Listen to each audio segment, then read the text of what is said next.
gentlemen, we've just got more news.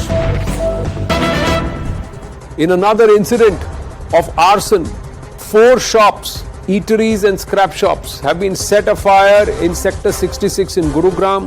No injuries have been reported so far, but yet again, the incident continues to simmer. It's not absolute return to peace, even though Nuh remains peaceful. Neighboring regions are now seeing a certain amount of boil. Let's go across to Anshul. Anshul joins us live. Anshul, it's been a hard, long day for you. You've been running around and you've been chasing and looking at the stories across the various areas, regions in and around Nuh in this entire Mewat region. Now it looks like it spilled over into Gurugram. What happened here? Well, definitely. The police is, in fact, people, the locals are saying that this is the reaction of the action that happened in Nuh and the manner in which the entire violence broke out. Now, I'll just try and show you the situation on the ground. If you could see over here, heavy police deployment has been made on the Sona Road. Now, remember where this incident has happened in Gurugram. That is approximately 7 to 8 kilometers away from this location, and hence heavy police deployment has been made. Now, what happened in Gurugram is that at least 3 to 4 shops were looted.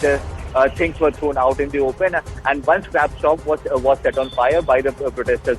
Post that, as soon as the police got that information, heavy police deployment was made on the spot, and at this point in time, approximately 10 to 15 minutes ago, the latest report that we have gotten from that area is that the situation is under control, and this is not an isolated incident that has happened in Gurugram. In fact, in Palwal as well today, there were cases of small rioting that had happened, but yes, since there is heavy deployment of police forces in this entire area, and Section 144 and curfew has been imposed in parts of Gurugram, Sona, Nuh, Palwal. All these areas are now under Section 140.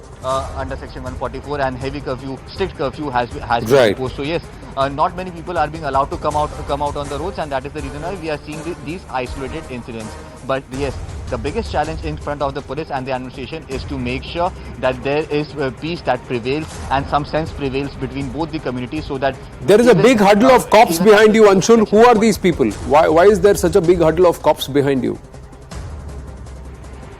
As I mentioned, that the incident that has happened in Gurugram is approximately 7 to 8 kilometers away from here, and since I am with the OB van, it is getting difficult for me to take the OB van into such riot hit areas, and hence this is the main shock in which the police has been deployed. They are frisking all the vehicles that are going through these routes, making sure that no antisocial elements gets to enter anywhere close to Gurugram, which is already very, very tense. In fact, senior officials of the police are also deployed on the ground just to make sure that the law and order situation remains under control, and confidence is instilled amongst the people that yes, the police and the administration is still active, because yes, as you rightly mentioned, Anand, there are several questions that the police needs to answer.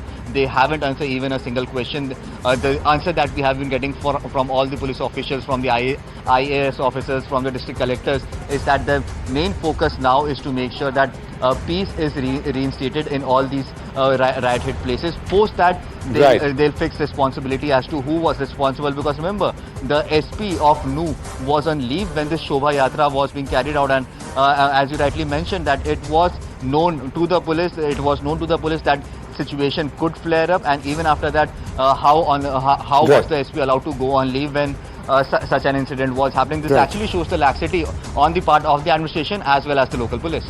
Right, Anshul, thank you for your input.